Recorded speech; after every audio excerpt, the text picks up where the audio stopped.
जब बात हो राम मंदिर की, जहां लगातार नए नए चमत्कार हमको देखने के लिए मिल रहे हैं, तो यह जानकारी आपके साथ साझा करना जरूरी हो जाता है। अभी राम मंदिर निर्माण कार्य प्रगति पर है और एक खबर निकलकर सामने आ रही है कि रात में अचानक अयोध्या पहुंचा सैकड़ों नागों का झुंड। इनका संबंध नागलोक से बताया जा रहा है। आखिर राम मंदिर प्राण प्रतिष्ठा से पहले अचानक इतने सारे चमत्कार क्यों हो रहे हैं? सबसे पहले गिद्धों का झुंड राम मंदिर के आसपास दिखाई दिया, जिसे जटायु के वंशज कहा जा रहा है। लोग इनकी पूजा कर रहे हैं। इसके बाद कुछ भालू अयोध्या में अचानक से देखे गए, जो कि जामवंत का प्रतीक है। फिर उनका गायब हो जाना। लेकिन अब एक ऐसा चमत्कार देखने को मिल रहा है जो अयोध्या के लोगों के लिए ही खतरा साबित हो रहा है। आज की वीडियो में बहुत बड़े रहस्य से पर्दा उठने वाला है। आखिर राम जी का नागों के साथ क्या संबंध है? आखिर प्राण प्रतिष्ठा से पहले इतने सारे नाग एक के बाद अयोध्या में क्यों निकल रहे हैं, वो भी साक्षात काले शेष नाग 5 फन वाले? यह एक सच्ची घटना है दोस्तों। 22 जनवरी सोमवार के पवित्र दिन अयोध्या के नवनिर्मित राम मंदिर में होने जा रही है। रामलला की प्राण प्रतिष्ठा का सभी देशवासियों को बेसब्री से इंतजार है। राम जी के भव्य स्वागत की तैयारी जोरों शोरों पर है। यह तारीख कोई आम तारीख नहीं है, बल्कि इसके पीछे बहुत ही खास महत्व छिपा हुआ है।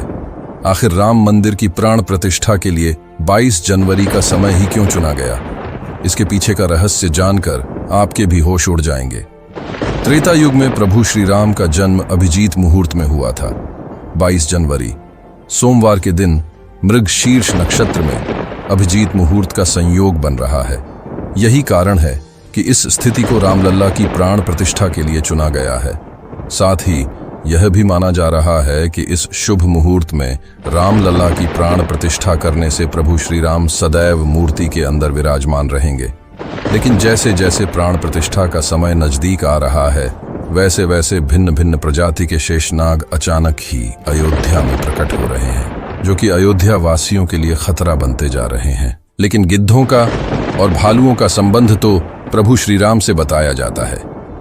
उन्होंने रामायण में उनकी सहायता भी की थी। लेकिन इन नागों का श्री राम के साथ क्या संबंध है? आज की वीडियो में इस रहस्य से पर्दा उठने वाला है। चौंकाने वाली बात यह है कि इनमें 2 प्रजाति के नाग अलग अलग क्षेत्र में बार बार निकल रहे हैं, जिनका संबंध वासुकी और तक्षक नाग के साथ जोड़ा जा रहा है।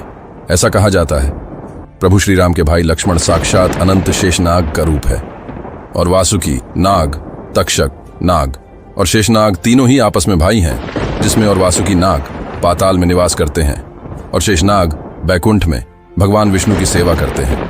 तो अंदाजा लगाया जा रहा है कि जब प्रभु श्री राम अपने भाई लक्ष्मण यानी शेषनाग और माता सीता के साथ है, तो क्या शेषनाग के दोनों भाई पाताल में से उनसे मिलने के लिए बार बार प्रकट हो रहे हैं? दोस्तों, यह रहस्य बहुत बड़ा है, क्योंकि अयोध्या के क्षेत्र से जब एक सांप को पकड़कर सुरक्षित इलाके में छोड़ा जाता है, तो वहीं सांप दोबारा राम मंदिर परिसर में भी देखा जाता है, जिससे कई बार मजदूरों को भी काम करने में भय महसूस होता है। लेकिन जय श्री राम का नाम उन्हें हिम्मत देता है।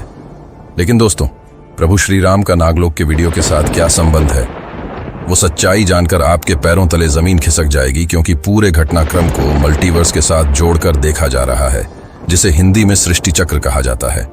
मल्टीवर्स की सच्चाई जानकर आपके भी रोंगटे खड़े हो जाएंगे। जिससे संसार में हम रहते हैं, वो सृष्टि व विनाश के चक्र से गुजरती है। इस संसार के प्रति एक सृष्टि चक्र को एक कल्प कहा जाता है। हर कल्प के 4 युग या 4 भाग होते हैं। दूसरे भाग या त्रेता युग में राम अयोध्या में जन्म लेते हैं और रामायण करके फिर से बैकुंठ लौट जाते हैं। यानी कि अगर आप इस पृथ्वी पर अपना जीवन यापन कर रहे हैं, आप जो घटनाक्रम कर रहे हैं, वहीं बराबर घटनाएं किसी और यूनिवर्स या कल्प में आपके ही रूप के साथ पुनः होने वाली है या फिर हो चुकी है।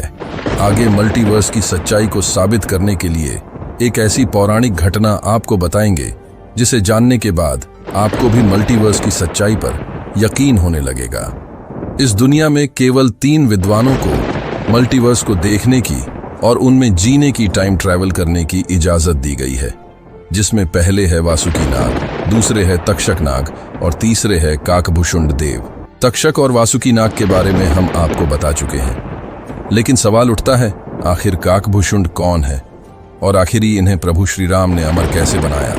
वेदों और पुराणों के अनुसार काकभूषुंड ने 11 रामायण और 16 महाभारत देखी है। वह कल्प के अंत तक अपने शाश्वत स्वरूप में जीवित रहेंगे। भगवान राम ने ही काकभूषुंड को अमर बनाया था। कौए के रूप में अपने एक जन्म के दौरान की मुलाकात बालक राम से हुई। प्रभु खेल रहे थे और उसने उसे पकड़ने की कोशिश की। समय आने पर काकभूषुंड को भगवान के मुख के दर्शन हुए। बालक राम के मुख में आकाश गंगाओं और ब्रह्मांड को देखने के बाद काकभूषुंड ने भगवान राम से दूर उड़ना बंद कर दिया और उनके पास लौट आए। भगवान राम को न पहचानने के लिए क्षमा मांगी। भगवान ने उन्हें दिव्य मुस्कान दी और काकभूषुंड से उनकी इच्छा पूछी। काकभूषुंड ने कहा कि वह भगवान राम के प्रति अपनी भक्ति हमेशा हमेशा के लिए करना चाहते हैं। काकभूषुंड के प्रेम और समर्पण से प्रसन्न होकर भगवान राम ने उन्हें आशीर्वाद दिया कि काकभूषुंड को कोई नहीं मार सकता और वह इस कल्प के अंत तक जीवित रहेंगे, जिसके बाद सृष्टि के 27 चक्रों तक जीवित रहे। उन्हें अमरता का वरदान प्राप्त हुआ। वे कौए के रूप में जीवित रहे क्योंकि उन्हें भगवान राम के निकट रहने का अवसर मिलता था। जब भी भगवान राम का जन्म होता है वह अयोध्या जाते हैं और भगवान राम को एक बच्चे के रूप में बड़े होते और खेलते हुए देखते हैं। यह भी हो सकता है काकभूषुंड अयोध्या में भी हाल फिलहाल मौजूद हों और राम मंदिर के निर्माण कार्य को अपनी आंखों से देख रहे हों। यानी कि यह तीनों विद्वान अपनी मर्जी से किसी भी कल्प यानी यूनिवर्स में जा सकते हैं, टाइम ट्रैवल कर सकते हैं और अयोध्या में अचानक से नागों का पाया जाना, वो भी राम मंदिर पर। प्राण प्रतिष्ठा से पहले तो इनका संबंध भी वासुकी और तक्षक नाग से लगाना गलत नहीं होगा। इन नागों के दर्शन मात्र से भक्तों का उद्धार हो जाता है। लेकिन कई लोग होंगे जो अभी भी मल्टीवर्स यानी सृष्टि चक्र को मानने को तैयार नहीं होंगे। लेकिन आगे हम एक ऐसी सच्ची कहानी है आपको बताने जा रहे हैं जिसका संबंध रामायण से जुड़ा है और इसे जानकर आपको विश्वास हो जाएगा कि मल्टीवर्स वास्तव में होता है। जिस तरह दुनिया में आने वाला हर इंसान की मृत्यु निश्चित होती, उसी तरह इंसान रूप में जन्म लेने वाले भगवान अवतारों का भी अभी इस धरती पर एक निश्चित समय है। वो समय समाप्त होने के बाद उन्हें भी अपने प्राण त्याग करके अपने लोक वापस लौटना पड़ा था। उसी प्रकार भगवान श्री राम भी इस लोक को छोड़कर वापस विष्णु लोक गए। भगवान श्री राम के समाधि के बाद में सबसे बड़ी बाधा उनके प्रिय भक्त हनुमान थे, क्योंकि हनुमान के होते हुए यम की इतनी हिम्मत नहीं थी कि वो राम के पास पहुंच चुके। लेकिन स्वयं श्री राम से इसका जो हल निकाला वो मल्टीवर्स यानी सृष्टि चक्र के साथ जुड़ा हुआ है। एक दिन राम जन्मे गए, उनकी मृत्यु का समय हो गया था। वह जानते थे कि जो जन्म लेता है उसे मरना पड़ता है। उन्होंने कहा कि यम को मुझ तक आने दो, मेरे लिए मेरे स्वर्गधाम जाने का समय आ गया है। लेकिन मृत्यु के देवता यम अयोध्या में प्रवेश करने से डरते थे, क्योंकि उनको राम के परम भक्त और उनके महल के मुख्य प्रहरी हनुमान से भय लगता था। यम के प्रवेश के लिए हनुमान को हटाना जरूरी था, इसलिए राम ने अपनी अंगूठी को महल के फर्श के एक छेद में से गिरा दिया और हनुमान से इसे खोजकर लाने के लिए कहा। हनुमान ने स्वयं का स्वरूप छोटा करते हुए बिल्कुल भंवरे जैसा आकार बना लिया और केवल उस अंगूठी को ढूंढने के लिए छेद में प्रवेश कर गए।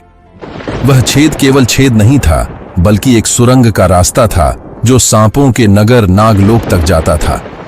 हनुमान नागों के राजा वासुकी से मिले और अपने आने का कारण बताया। वासुकी हनुमान को नागलोक के मध्य में ले गए, जहां अंगूठियों का पहाड़ जैसा ढेर लगा हुआ था। वासुकी ने कहा, यहां आपको राम की अंगूठी अवश्य ही मिल जाएगी। हनुमान सोच में पड़ गए कि वो कैसे उसे ढूंढ पाएंगे, क्योंकि ये तो भूसे में सुई ढूंढने जैसा था। लेकिन सौभाग्य से जो पहली अंगूठी उन्होंने उठाई वो राम की अंगूठी थी। आश्चर्यजनक रूप से दूसरी भी अंगूठी जो उन्होंने उठाई वो भी राम की ही अंगूठी थी।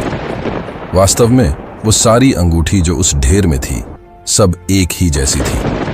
इसका क्या मतलब है? वह सोच में पड़ गए। वासुकी नाग वाले, जिससे संसार में हम रहते हैं, तो शुरू भी होता है और प्रलय के साथ उसका अंत भी हो जाता है।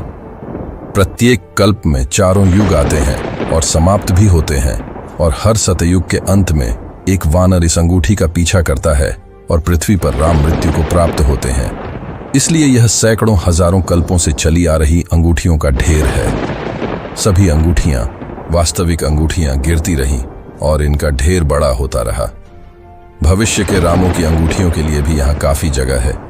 हनुमान जान गए कि उनका नागलोक में प्रवेश और अंगूठियों के पर्वत से साक्षात कोई आकस्मिक घटना नहीं थी। यही मल्टीवर्स का रहस्य था। ये राम जी का उनको समझाने का मार्ग था कि मृत्यु को आने से रोका नहीं जा सकेगा। राम मृत्यु को प्राप्त होंगे, संसार समाप्त होगा, लेकिन हमेशा की तरह संसार पुनः बनता है और राम भी पुनर्जन्म लेते हैं। इस घटना के बाद प्रभु श्री राम सरयू नदी में समाहित हो गए। उनके साथ अयोध्या का एक एक वासी भी सरयू नदी में समाहित हो गया। यहाँ तक कि कीट पतंगे और अयोध्या के पशु पक्षी भी सरयू नदी में समाहित हो गए। ऐसा कहा जाता है अयोध्या में जितने भी रहवासी रह रहे थे वह सभी देवी देवताओं के ही अंश थे, जो प्रभु श्री राम की लीला को अपनी आंखों से देखने के लिए अयोध्या में रहवासियों की तरह रह रहे थे। जब रामायण काल पूरा हुआ तो वह भी प्रभु श्री राम के साथ अपने अपने धाम लौट गए। मात्र अयोध्या का भूभाग ही बच गया और वर्षों तक यह भूमि यूं ही पड़ी रही। बाद में श्री राम के पुत्र ने अयोध्या को फिर से बसाया। इसका वर्णन कालिदास के ग्रंथ रघुवंशम पर मिलने की बात कही जाती है। रामायण के अनुसार सर्वप्रथम पत्थरों के खंभों वाले मंदिर का अपने पिता श्री राम की पूज्य जन्मभूमि पर निर्माण करवाया। वही जैन परंपराओं के मुताबिक अयोध्या को राष्ट्रदेव ने फिर से बसाया था। पुराण के अनुसार उज्जैन के महाराज विक्रमादित्य ने ईसा पूर्व में एक बार फिर से दूसरी बार उजड़ चुकी अयोध्या का निर्माण करवाया। धार्मिक ग्रंथों के अनुसार उन्होंने अयोध्या में सरयू नदी के लक्ष्मण घाट को आधार बनाकर 360 मंदिरों का निर्माण करवाया था। वे भगवान विष्णु के परम भक्त थे और इसीलिए उन्होंने ही श्री राम जन्मभूमि पर एक भव्य मंदिर का निर्माण करवाया था। हिंदू पक्ष का दावा रहा है कि बाबर से पहले भी 1333 में मुस्लिम आक्रमणकारी सालार मसूद ने जन्मभूमि मंदिर को ध्वस्त कर दिया था। अयोध्या में राम जन्मभूमि मंदिर पर विवाद की कहानी की 1528 से शुरू हुई हिंदुओं का दावा रहा है कि मुगल आक्रमणकारी बाबर ने उस पवित्र जगह को तोड़कर उस पर मस्जिद का निर्माण करवा दिया। अयोध्या राम जन्मभूमि बाबरी मस्जिद विवाद पर अपना ऐतिहासिक फैसला देते समय सुप्रीम कोर्ट ने उनसे ग्रंथों को भी अहम सबूत माना है, जिसके मुताबिक सिख धर्म के संस्थापक गुरु नानक देव जी आक्रमणकारी बाबर के भारत आने से पहले ही भगवान राम की जन्मभूमि के दर्शन के लिए अयोध्या पहुंचे थे। गुरु नानक देव जी 1510 से 1511 के बीच अयोध्या आए थे, जबकि बाबरी मस्जिद 1528 में बनाई गई थी। इतिहासकारों के अनुसार वहां पर बाबर के कहने पर उसके एक सूबेदार ने मस्जिद का निर्माण करवाया था।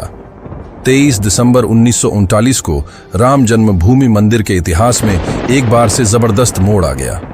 उस दिन रामलला की प्रतिमा मस्जिद के अंदर अचानक से विराजमान पाई गई। ये विवाद इतना बड़ा कि आखिरकार तत्कालीन सरकार उस ढांचे को विवादित मानकर उस पर ताला लगवा देना पड़ा।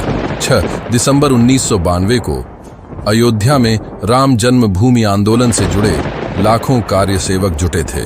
उन्होंने ही उस विवादित ढांचे को ध्वस्त कर दिया था। भगवान राम लल्ला ढांचे से निकलकर टेंट में आ गए। यानी कि राम मंदिर का इतिहास बहुत बड़ा है, कई लोगों के संघर्ष की कहानी है और कई कार सेवकों के बलिदान का प्रतीक है। भले ही हम इस संघर्ष में भाग नहीं ले सके, लेकिन यह हमारा सौभाग्य है कि हम राम मंदिर को बनता हुआ अपनी आंखों से देख रहे हैं। आपको आज यह खास पेशकश पसंद आई हो तो एक सच्चे सनातनी हिंदू होने के खातिर वीडियो को लाइक करके चैनल को अभी सब्सक्राइब करें। जय श्री राम, जय हिंद राष्ट्र।